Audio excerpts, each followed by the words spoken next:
Welcome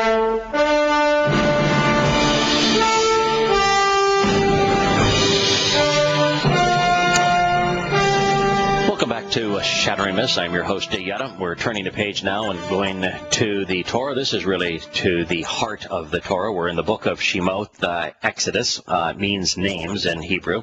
The 20th chapter, of course, begins by presenting the 10 statements that Yahowah etched in stone. We've talked on this program that not one of them is a commandment.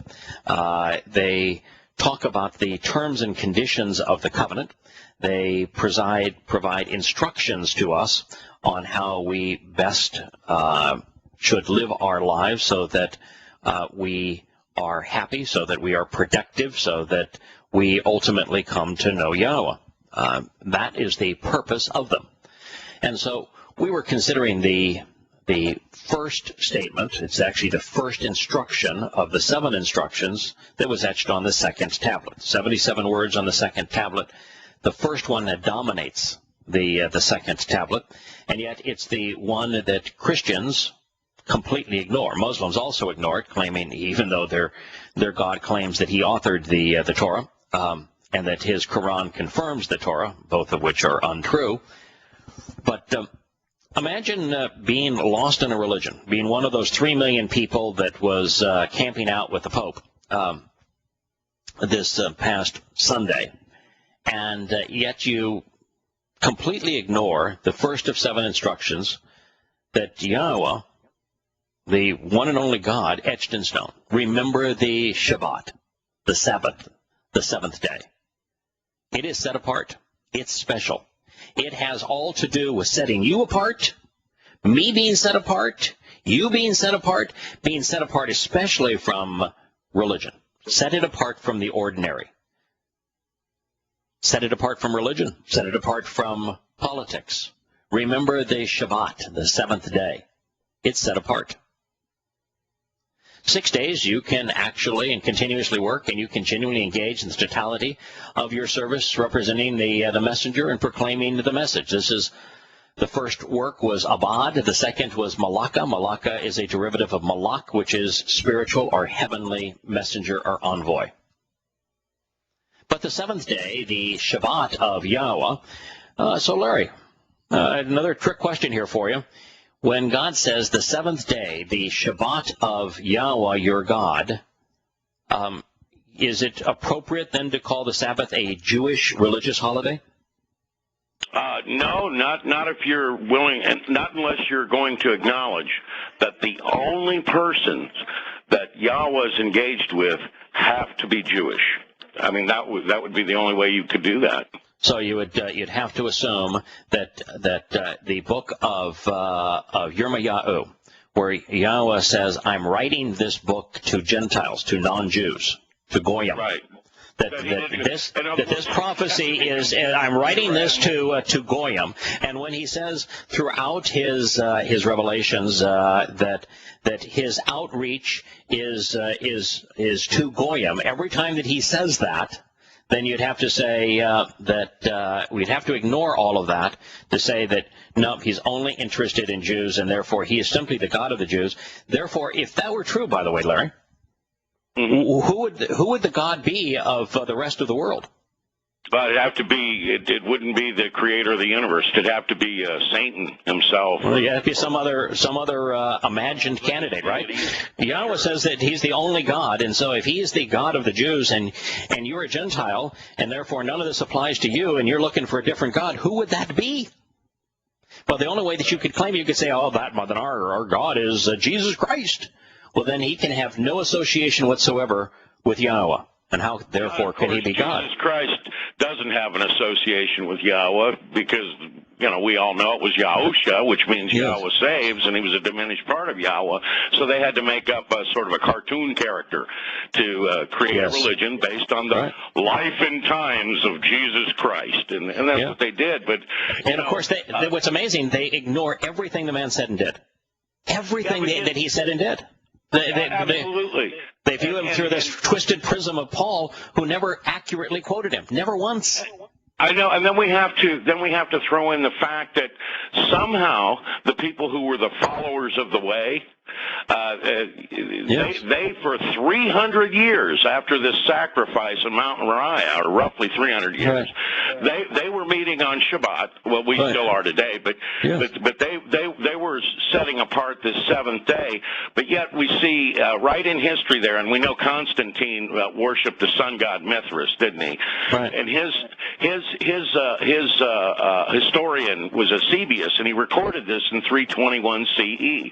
All things whatsoever that is the duty on the Sabbath, these I have transferred to the Lord's Day. The founder of Roman Catholicism called Sunday what? Sol Invictus Mithras. And that means the day of the unconquerable sun. And in this particular edict, he writes, under penalty of death, we decree that all within the empire must cease work on Sunday in honor of the sun god.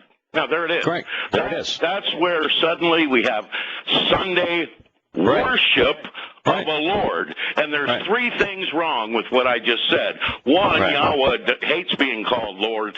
Two, there is no worship in the covenant. And three, this is all being done on Sunday. And I'll stop. Yeah, let me add a fourth. Yeah, and that is that a military man, a political man, and a religious man, Constantine, imposed his edict above God's testimony. It is the nature of religion.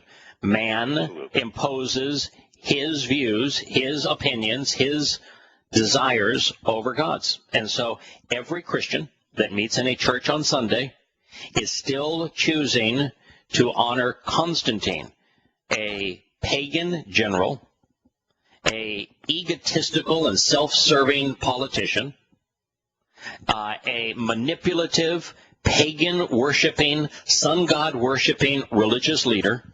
They're choosing to honor his view as opposed to Yahowah's testimony. That's pretty astounding. And that it continues to this day. And that Christians are unwilling, as are Muslims, to consider the evidence to the contrary. They prefer to be misled by men and human institutions than they are to know Yahowah and his truth. And that's why Yahowah says, I'm not going to even listen to the prayer of those who are not Torah observant. If you're not willing to listen to God's perspective on this and you prefer the Edict of Constantine, then I'll have nothing to do with you. I don't want to listen to you. Go babble to someone else. Your day of prayer, night vigil of prayer, I'm not listening to it. The seventh day, the Sabbath, is of Yahowah your God. In Hebrew, the Hebrew says that it's forever. It is forever. One of the other things that I'll point out is that even in a Christian Bible, even in a Christian book named after Biblios, the sun goddess, with their Jesus Christ, he asks them, he says, how do you say you believe me and not do what I do? Right. And we see right in Yashayahu, the Son of Man strengthens, he establishes, restores, and renews. Right? And his power is steadfast. He carefully observes and keeps what? The Shabbat, the seventh day of rest. Let me ask you a question, all right? Let me ask you a question here. And I don't know which of the accounts it is found in, but there is the first public declaration that Yeshua made is not actually the Sermon on the Mount. There is one public declaration where he walks into a synagogue to make prior to his Sermon on the Mount. And in that declaration, it says, as was his custom, he went into the synagogue on the Sabbath. As was his custom, he went into the synagogue on the Sabbath. So, dear Christian, how is it possible that you are following your Jesus, let's just put that in air quotes, if you don't pay attention to God's testimony on the Sabbath? By the way, when he went into the synagogue on the Sabbath, why did he go into a synagogue? Was the synagogue material to this? No. We were told why he walked into that particular building. Why did he walk in there? Do you know? No, to teach them, I'm sure. To read from the scroll of the prophet Yeshayahu. Okay. It says, as was his custom, he went into the synagogue on the Sabbath, and he read from the scroll of the prophet Yeshayahu. Yeah, I remember that. Yeah, and what's interesting is what he read as was his custom, on the Shabbat. So if we want to observe the Shabbat correctly, and we want to use Yahusha as our example, then we too should read from the Torah, prophets, and Psalms on the Shabbat. Right, so, as opposed to, say, going to a religious institution where people are paid and make a living in the religious business, right, and read from the letters of a man named Paul on Sunday. Correct. Right. That's the distinction. You're going to opposition. Right. You're going to on the Sabbath go in and listen to what God said in the Torah, prophets, and Psalms, Yahowah, and you're going to follow Yahusha's example in doing that, or you're going to disregard Yahusha's example and disregard Yahowah's testimony, and you're going to go into a building named after the sun goddess Shirsh on the day that was named after sun gods, Sunday, and you're going to read from Satan's messenger, who was Paul. That's quite a choice. It's quite a distinction. And yet what we have is 2.5 billion people doing the latter and a few thousand doing the former. Pretty astounding. Yeah, well, you won't even catch me in any religious institution, even a synagogue. I mean, today there are no religious buildings, and there never were religious buildings. There just are no religious buildings that represent Yahowah. Anyway. But do you know what he talked about? This is so few people actually study this particular statement. But you know what he talked about, the passage that he read from Yeshayahu relative to his first public announcement? Enlighten me. Yeah. It's really fascinating. What he did is he revealed that it was the Yobel year, and that he was the living manifestation of the Yobel. There's a passage in Yeshayahu that speaks of the importance of the Yobel, and my guess is there's not more than a few thousand people in the world today that know A, what Yobel means, B, know why it was discussed in Yah's testimony relative to the path that he has provided home, or why Yahusha spoke of himself being the embodiment of the Yobel. Well, welcome back to Shattering Myths. We're considering the first public declaration that Yahusha made. It's one that helps emphasize the importance not only of the Shabbat, because we are told that, as was his custom, he went into the synagogue to read the scroll of from the Torah, prophets, and Psalms on the Shabbat, setting the example we should follow. If Christians did that, they would cease to be Christians. It's impossible for you to follow Jesus, which is a misnomer, and not be Torah observant. It is impossible. So, and the moment you become Torah observant, you cease to be a Christian. Disproving Christianity is really as simple as that. Yahusha was resolutely Torah observant. And if you are not, you're not following him, you're not emulating him, you're not benefiting from him. This is what I told you, that Yahusha went in and made a declarative statement by reading from the prophet Yeshayahu on the Sabbath before his ministry began. The second speech was his largest and longest, which is the Sermon on the Mount. This is the section of Yeshayahu, and I'm going to sneak up onto it in context, that he read on the Shabbat. He says, "The redeeming one will come and enter Zion." Zion means signpost along the way. It's a mountain in Israel, in Jerusalem. "The redeeming one will come and enter Zion." The redeeming one is Yahowah, and through the diminished manifestation, also Yahusha. "The redeeming one will come and enter Zion, and will come to those in Jacob." Jacob was renamed Yisrael, so it's speaking of Israelites who turn away from rebellion. So he's coming from those who, for those who stop rebelling against Yahowah by being religious, declares Yahowah. As for me, this is my covenant relationship with them, says Yahowah. So this passage that Yosha cited addresses Yahowah's covenant and him coming as the Redeemer upon Zion, the signpost along the way, on behalf of Jacob, which is Yisrael, meeting with those who reject rebellion for the benefit of his covenant relationship. Do you know where that's at in Yashayahu, by the way? Yeah, it's that the first begins in Yashayahu, which is Isaiah 59, 20, and 21, and then we're going to go into the 60th chapter in a moment. These chapter designations are a human construct. And he says, and my spirit will be upon you. So the set-apart spirit, the Ruach, will be upon you. And you here is Yahusha. He is the redeeming one, the manifestation of Yahowah saving us. My words I will, by association and relationship, put in your mouth. In other words, the Torah and the prophets will be spoken by Yosha. What did Yosha do when he walked into the synagogue and read from the scroll? He read Yahweh's words. Yahweh's words were in his mouth. And they will not depart from the mouths of your offspring or your children's children, says Yahowah, from that time through all eternity.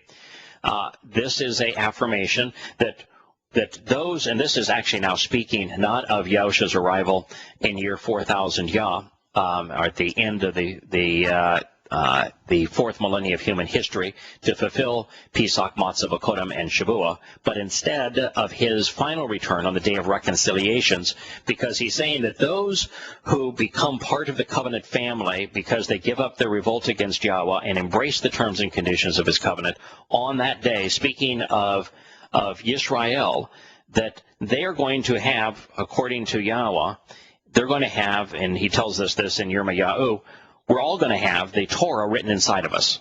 So at that point, Yah's words, his Torah, will never depart those children of the covenant who return to Yahowah at that time, because they're literally put inside of us. And he says, so Yahweh's words will never depart from them for all time through all eternity.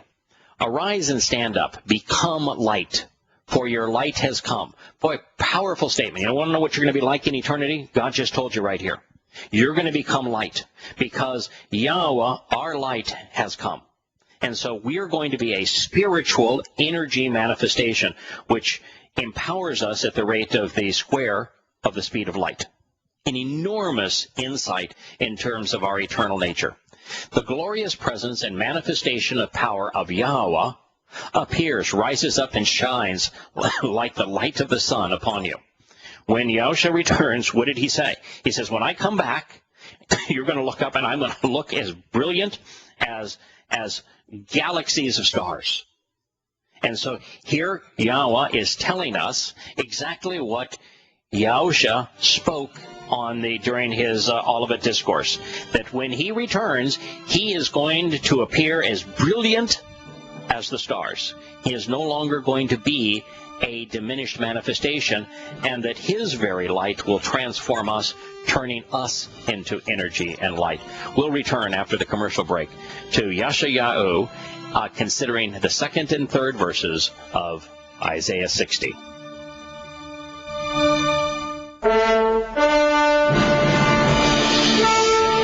Welcome back to Shattering Myths. We're considering what Yahusha did, the first public declaration that he made.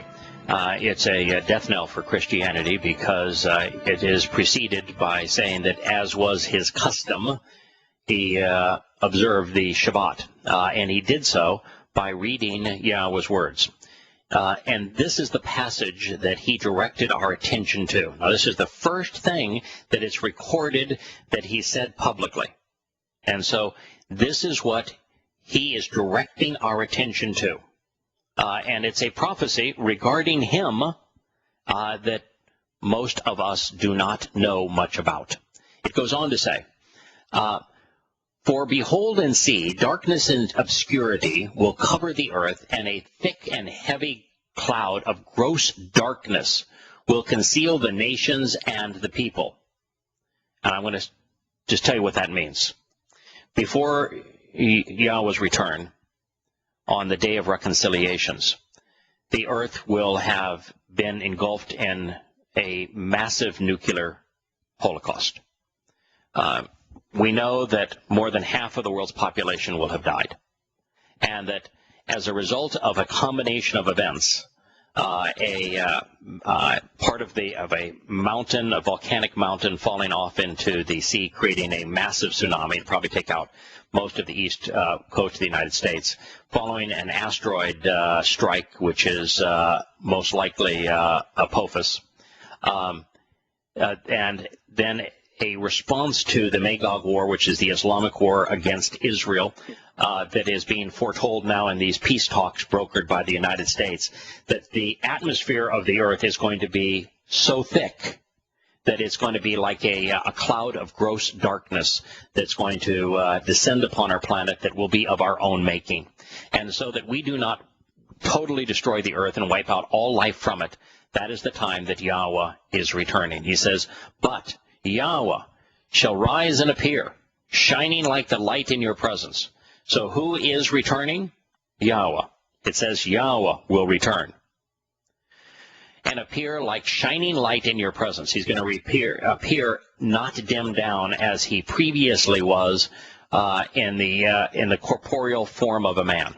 His glorious presence in the Zechariah even says that. It says there will be no diminishment of his light on that day. That's what Correct. It says. Yes, and we'll be able to handle it because everyone that does not is not covered in Yahweh's garment of light, and therefore resonates with Yah's light, will instantly be incinerated upon his return.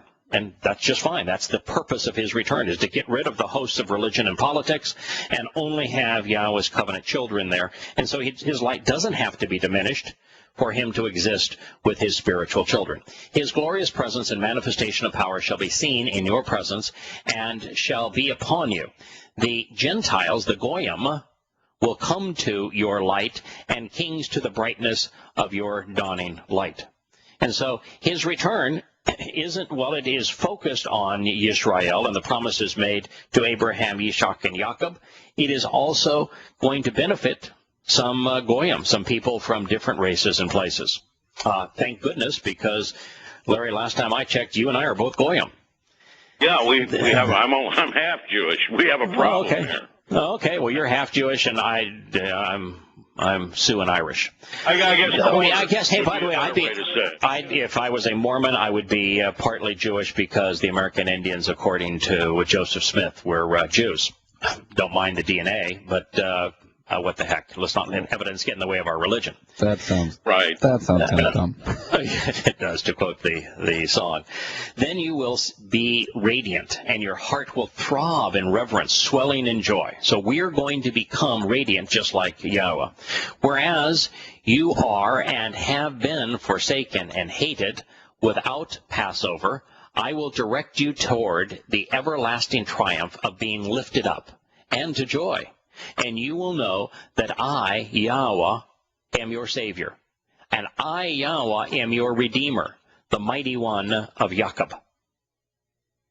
I, Yahweh, am your Savior. What does Yahushua mean, Larry?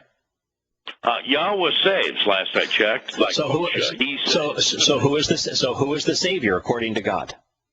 Yahweh is. Do you think God ought to know? Yeah, I think he ought to know, and he's called, by the way, the Son of Man in Matan Yahu. He's called Yahusha in the Dead Sea Scrolls and Yashayahu. He's also called Yahweh and Yashayahu and Zechariah. So he's called in all three names upon the return when they're describing him. Correct. So it says Yahweh, I am your Savior. I am your Redeemer. I am the Mighty One. Therefore, by separating Yahweh from this mythical name, Jesus Christ, what they've done is invented an entirely different animal. Yeah, they have their own Savior. Their own Savior, unfortunately, is not related to Yahweh, and therefore is a false caricature. I will appoint. Can God die? No. I will appoint salvation and reconciliation, shalom, to visit you. It will attend to you. It will look after you, will care for you, and righteousness and innocence to approach and be present among you. So Yahowah is saying here, I myself, the guy that Paul said couldn't save, that was impotent, I am going to be the one that appoints salvation and reconciliation, shalom. I'm going to make sure that it attends to you, that it cares for you. And you're going to become righteous and innocent, tzedakah, vindicated, so that you can approach and be present. Injustice and wrongdoing will no longer be heard in your land, nor crippling oppression within your borders. When Yahowah returns, the entire earth returns to the conditions experienced in the Garden of Eden. You will call Yahusha. And says, so Yahowah saves. You will call, you will invite, you will welcome, you will meet Yahusha. Isn't that interesting? So you will, kara, you will summon, you will invite, you will welcome and meet your protector, your fortress and foundation, Yahusha. And you will call your doorway shining light. Is Yahusha as the Passover lamb, is he not the doorway to God's home, the doorway to life, the doorway therefore to light? Yeah, and you will call, so he says you're going to meet your protector, Yahusha, and you will call your doorway shining light, speaking of Passover. The sun will no longer exist as your light by day, nor for darkness the moon's light by night, for Yahowah is and will be your everlasting light.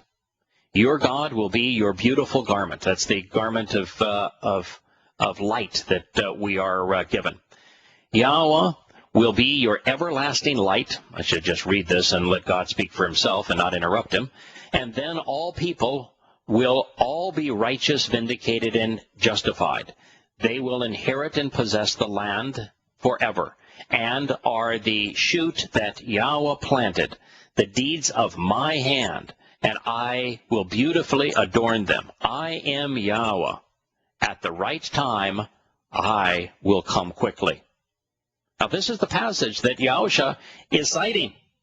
The Spirit of Yahowah is on me, he said, because Yahowah has set me apart to serve, Mashiach, thereby associated with me to bring and proclaim news to the unpretentious and sincere, to the responsive who will answer the call. He sent me out to encourage and to clothe.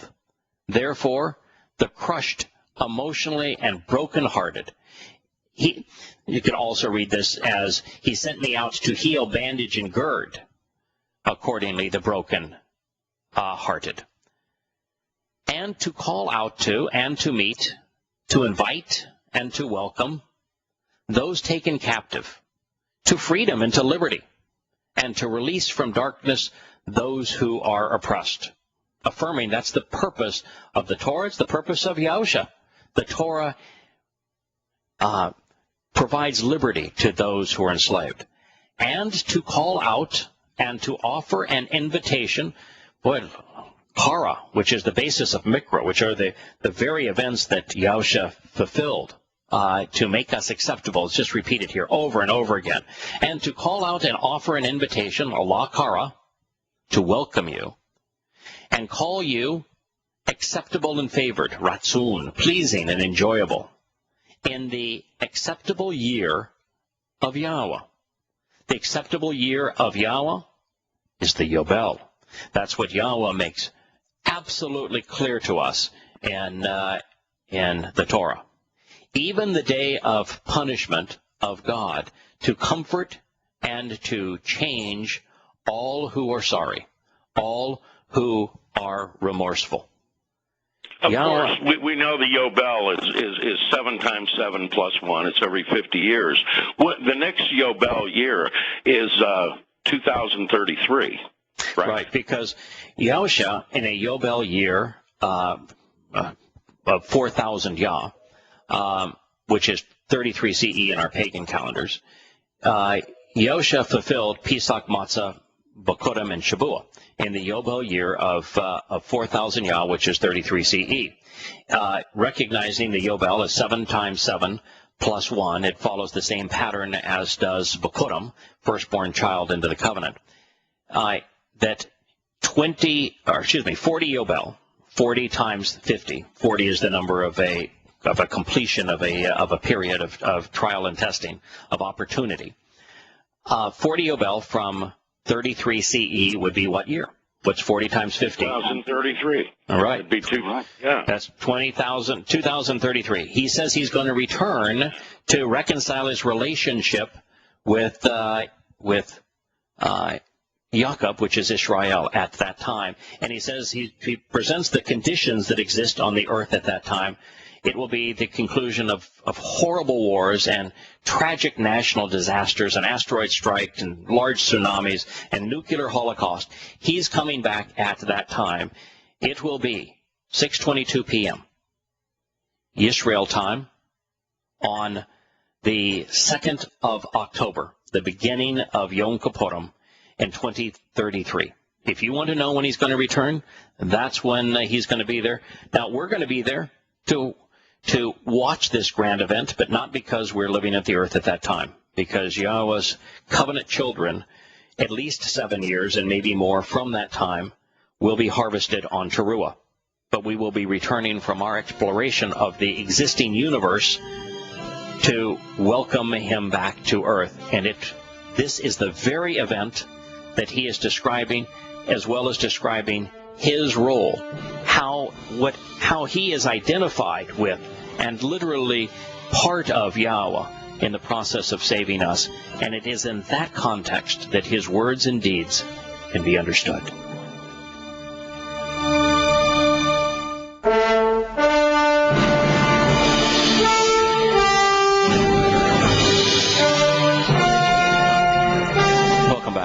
Shattering Myths. This is the last segment of our program today. We're considering Yahowah's statement regarding the Shabbat and the fact that Yahushua followed the Shabbat, that Yahushua observed the Shabbat, that he was the living manifestation of everything that the Shabbat represents, and the statement that he made regarding him reciting what Yahowah had to say in Yashayahu on the Shabbat, reading from Yah's testimony.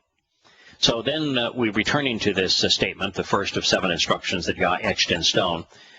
We find, and the 7th day, the Shabbat of Yahowah your God, you should never actually engage in any part of the work of the heavenly representative or messenger. Now, why is God saying that? Because you can't. You can't do any of the work. He did all the work. Because he's already done all the work. It's like somebody provides you. Let's say your dad provides you with a home. You know, you finally get your first job, and you don't have any savings at this point. Your dad says, I'm going to buy and give you a home. And as a son, rather than saying, thank you, I really appreciate you giving this to me, what I want to do is I want to offer you $100. I mean, that would be insulting.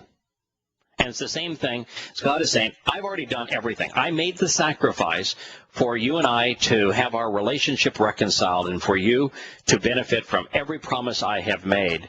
And what I don't want you doing is I don't want you pretending that you're making a contribution to this. You can make a contribution to our relationship, but you can't make a contribution to your salvation or anyone else's salvation. And no human institution, no military, no political organization can save anyone. That's what he's saying. I've already done it. That's why we read and why it was appropriate to read the statement from Yashayahu regarding Yahushua, because God is saying, I myself have done this. I redeemed you. I saved you.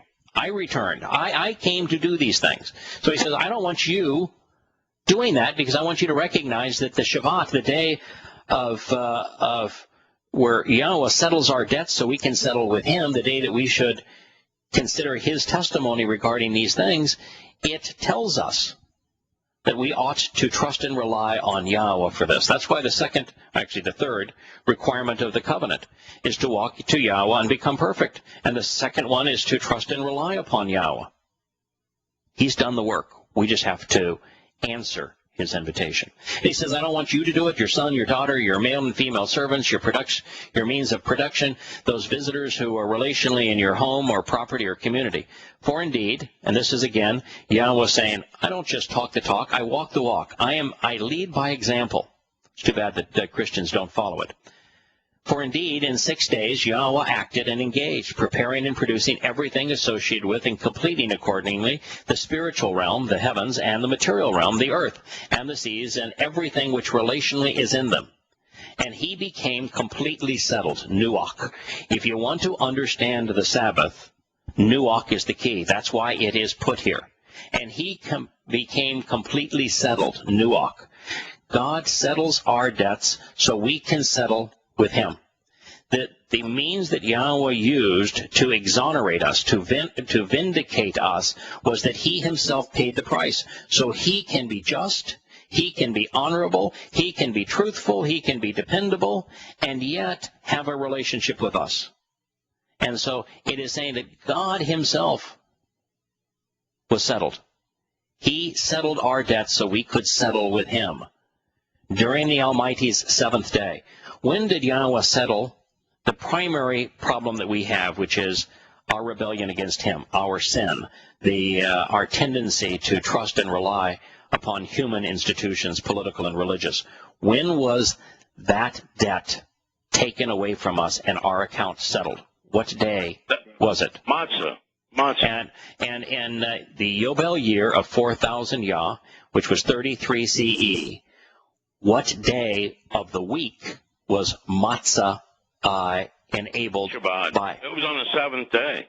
Yes. Because he was crucified, made the sacrifice on Friday, and then his soul entered, his nephesh, his soul entered Sheol for matzah the next day. And that's described as far worse than the crucifixion, if anybody can imagine that one. So if you make that connection, that Yahowah settled, nuach, our debts, on the Shabbat, which is what he says right here, and you equate that to what happened in the Shabbat during the fulfillment of Pesach, Matzah, and Bikurim by Yahusha, you come to a profound understanding, do you not? Our debts are settled by Yahowah because he fulfilled Matzah on our behalf, separating our souls from sin so that we could be vindicated and perfect in his eyes.